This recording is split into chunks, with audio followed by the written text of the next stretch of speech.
मुला से आजाद उम्मीदवार के तौर पर जीतने वाले इंजीनियर अब्दुल रशीद तिहाड़ जेल में हैं, लेकिन उनकी रिहाई को लेकर कोशिशें तेज हो गई हैं।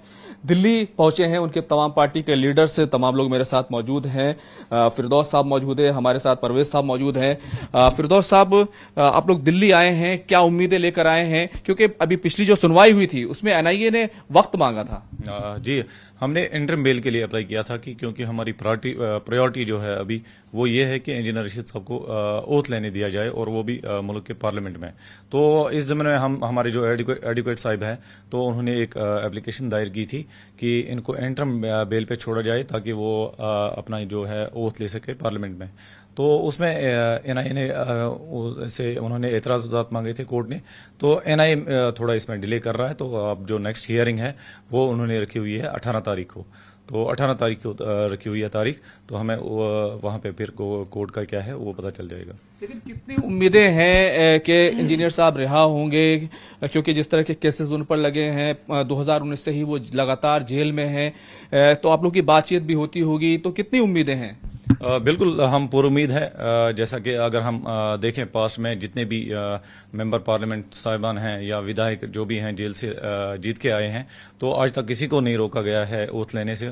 तो हमें पूरी उम्मीद है कि ओथ लेने दिया जाएगा। और court has given us liberty, उन्होंने ये लिबर्टी दे दी है कि अगर इफ नीड अराइज, अगर जरूरत पड़े तो ये बीच में भी, हम अभी वैकेशंस चल रही हैं कोर्ट की, तो बीच में भी हम एप्लीकेशन दायर कर सकते हैं। तो कोर्ट उस पर सुनवाई कर सकता है 18 तारीख से पहले भी। इंजीनियर साहब से आपकी मुलाकात हुई तिहाड़ जेल, क्या आप गए? कैसे हैं वो और किस तरह की तमाम बातचीत हुई है? प्रिंस परवेज साहब जी, आज मेरी मुलाकात थी। आज मैं तिहाड़ में इंजीनियर साहब से मिला, तो अल्लाह का करम है कि वो ठीक हैं। तो उन्होंने अपनी तरफ से पूरे नॉर्थ कश्मीर के लोगों को, स्पेशली जम्मू कश्मीर के लोगों को मुबारकबाद दी है कि उन्होंने इंजीनियर साहब को एक बहुत बड़ा मैंडेट दिया है। तो इंशाल्लाह वो ओथ लेंगे, उसके बाद भी जो ही पार्टी की रणनीति होगी वो हम कर लेंगे। अगर कहें तो जो पार्लियामेंट सेशन की डेट्स हैं वो भी अनाउंस हो गई हैं। 24 जून से सेशन शुरू होगा और 3 जुलाई तक ये सेशन चलने वाला है। इसी दरमियान क्या इंजीनियर साहब बाहर आएंगे? क्या तमाम चीजें होंगी? पार्टी कार्यकर्ता जो हैं, पार्टी लीडर्स हैं, उनमें कैसा माहौल है? देखिए, पार्टी लीडर्स तो सब लोग इस टाइम खुश हैं, लेकिन एक ही चीज है कि इंजीनियर साहब हमारे दरमियान नहीं है। लेकिन जो भी कोर्ट का प्रोसेस है अकॉर्डिंग टू द लॉ, जो रिलीज होंगे उनको ओथ लिया जाएगा, उनका ओथ होगा और पार्लियामेंट सेशन में भी वो जाएंगे। तो हम उस बारे में पूरी उम्मीद है। यहाँ पर और भी जो लीडर्स हैं, आप लोग क्या उम्मीद लेकर आए हैं? क्या लगता है कि पिछली हियरिंग हुई उसमें एनआईए ने कहा कि नहीं, हमें वक्त चाहिए थोड़ा सा, वो जवाब दाखिल करेंगे, उसी दरमियान सेशन की डेट्स भी आ जाती हैं। हमें जुडिशरी पे पूरा भरोसा है, इंशाल्लाह लग रहा है कि इंजीनियर रशीद साहब रिलीज हो जाएंगे। इंजीनियर साहब रिलीज हो जाएंगे, लेकिन जिस तरीके की उनकी जीत हुई है, जिस तरीके से चीजें सामने आई हैं, बहुत सारे बयानात भी आए हैं, तो उन चीजों को लेकर क्या कहेंगे आप? हमें मतलब इस पे पूरा भरोसा है जुडिशरी पे कि हमारे जो लीडर अवामी इत्तेहाद पार्टी के जो इंजीनियर रशीद साहब है, 5 सालों से वो जेल में है, तो आज हमें लग रहा है कि उसकी बेल भी हो जाएगी 18 तारीख को। तो लग रहा है कि हमें मतलब पूरा भरोसा है जुडिशरी पे। आप क्या कहेंगे? आप खुद दिल्ली पहुंचे हैं। जी बिल्कुल, डेमोक्रेटिक वे से वो इलेक्शन जीत के आए और लोगों का प्यार है। उन लोगों ने साबित करके दिया है कि वो कितने अच्छे बंदे हैं। तो हम उम्मीद करते हैं जुडिशरी से भी और एनआईए से भी, सबसे हम उम्मीद करते हैं कि इंशाल्लाह जल्दी वो बाहर आ जाए।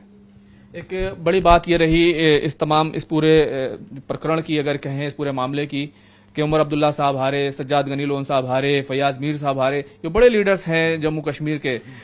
लेकिन उसके बाद जिस तरीके के बयानात आए हैं, वो कहीं ना कहीं पार्टी को उससे धक्का लगा है। क्या उन्हें दुख हुआ है?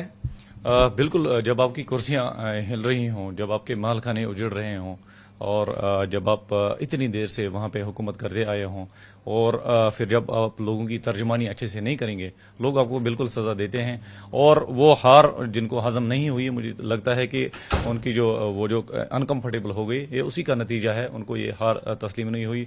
जिस तरह से वहाँ के आज का जो नौजवान है, आज का जो यूथ है, वो खड़ा हो चुका है कि नहीं, वो पॉलिटिकल प्रोसेस में का हिस्सा बन रहा है। तो मुझे लगता है कि जो अभी तक बाइकआउट होता आ रहा था, और कुछ एक पार्टियां थी जिनको इसका फायदा हो रहा था, अब जब पोलिंग परसेंट परसेंटेज बढ़ रही है, उन पार्टीज को नुकसान हो रहा है, इसलिए वो अपने आप को अनकंफर्टेबल फील कर रहे हैं। लेकिन फिरदौस साहब, अगर देखें तो हालात फिर से गर्दिश में हैं। अभी हाल ही में 3 बैक टू बैक 3 जो है मिलिटेंट्स के हमले हो गए हैं और ये तमाम चीजें जम्मू कश्मीर में फिर दिखाई देने लगी हैं। हम किसी भी तरह की वायलेंस की कंडेम करते हैं, हम किसी तरह की भी वायलेंस की मजम्मत करते हैं, ये नहीं होना चाहिए। We have to respect the lives of the people, एक तो वो, और दूसरी बात ये है कि हमारी जो ये कैंपेनिंग रही पूरा मन रही, लोग जुड़ते रहे, जहां पे भी गए हम हजारों में लोग हमारे सामने थे और इस तरह का कहीं पे भी बयान नहीं आया, ना तो हमारी पार्टी की तरफ से ना हमारे उन कारकुनान की तरफ से, जहां पे एक जो हमारा बड़ा कॉज है उसको कहीं जख्म पहुंच जाए। तो हमारा एक मनज़्ज़म जो प्रोसेस था कैंपेनिंग का बिल्कुल पूरे अच्छे तरीके से और डेमोक्रेटिक वे में चला और उसका और ये जो चेंज आ गई ग्राउंड पे, इसको लोगों ने भी अच्छे से एक्सेप्ट किया, खासतौर से नॉर्थ कश्मीर के नौजवान ने इसको एक्सेप्ट कर लिया और इसका रिजल्ट आपके सामने है। और दूसरी बात हम ये है कि हम थोड़ा अनसर्टन थे कि इंजीनियर रशीद साहब को लड़ने दिया जाएगा या नहीं दिया जाएगा, उसमें थोड़ी हमारी अनसर्टेनिटी थी और हमारा जो पूरा फोकस था वो नॉर्थ कश्मीर की सीट पे लगा। तो नहीं तो अगर हमने साउथ और सेंटर में भी कैंडिडेट उठाए होते, मुझे लगता है कि और पूरी उम्मीद भी यह है कि इन पार्टियों का यही हाल होता साउथ और सेंटर में भी। प्रिंस परवेज साहब, क्योंकि आपकी मुलाकात इंजीनियर साहब से हुई है, सभी लोग जानना चाहते हैं, चाहे जम्मू कश्मीर के लोग हों चाहे बाहर के मुल्क के लोग हों, कि इंजीनियर साहब कैसे हैं और किन हालात में हैं, थोड़ा सा आप उनके बारे में बताइए। देखिए, हालात तो जेल के हालात आपको मालूम है, जब कोई अंदर रहता है तो उसके हालात से आप भी वाकिफ होंगे। हालात तो उनके आज कमजोर हो गए हैं और जेल में रहना, एक पार्लियामेंट मेंबर के लिए जेल में रहना तो बहुत परेशानी का बात है, लेकिन उन्होंने अपनी हिम्मत नहीं हारी है, वो बिल्कुल अपनी हिम्मत से हैं, वो बिल्कुल कश्मीर के लोगों की तर्जमानी के लिए तैयार हैं कि जैसा भी उनको लोगों ने मैंडेट दिया है और लोगों की तर्जमानी बहुत ही अच्छी तरह से निभाएंगे। लेकिन जो लड़ाई है सीधे तौर पर अब वो कानूनी लड़ाई बन गई है कि कानून के रास्ते तमाम चीजें ठीक की जाएं, तो कितनी मजबूती के साथ आप जो उनकी पैरवी कर रहे हैं, आपकी पार्टी उनकी पैरवी कर रही है? देखिए, हम लोग अच्छी तरह से मजबूत से पैरवी कर रहे हैं। हमारे जो वकला हैं, जो हम जुडिशरी पे हमारा जो केस चल रहा है, हम पूरी उम्मीद है कि उनका मसला जल्दी हल हो जाएगा और उनको बाहर लाया जाएगा। एक बड़ा सवाल उठाया जाता है कि 2016 का जो ये पूरा केस है और टेरर फंडिंग से जुड़ा हुआ केस है, उन पे यूएपीए लगा दिया गया। ये जो बड़ी कड़ी धाराएं हैं जो लगा दी गई हैं, क्या लगता है कि ये ऐसी कड़ी धाराओं में तमाम चीजें बेहतर हो जाएंगी? देखिए, धाराएं हैं लेकिन उन पे अभी कोई चीज साबित नहीं है, तो he is accuse, he is not convicted. तो ये जो है कि ये तो किसी पे भी आप कोई भी इल्जाम लगा सकते हैं, जब तक न वो प्रूव हो जाए। उनके खिलाफ कोई भी मुकदमा, कोई भी केस प्रूव नहीं है, तो हमें लगता है कि ये सब कुछ ठीक हो जाएगा और उनको बेल मिल जाएगी। बहुत बहुत शुक्रिया बातचीत करने के लिए।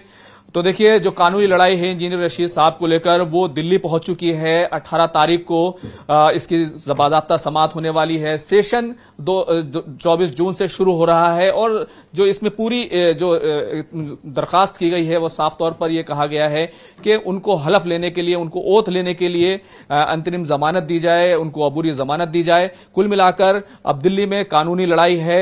एनआईए की तरफ से जवाब दाखिल होगा और उसके बाद हो सकता है इंजीनियर रशीद साहब पार्लियामेंट के सेशन में वो हलफ लें member of parliament. Cameraman Munmun Singh के साथ खुर्रम शहजाद, न्यूज़ 18 दिल्ली।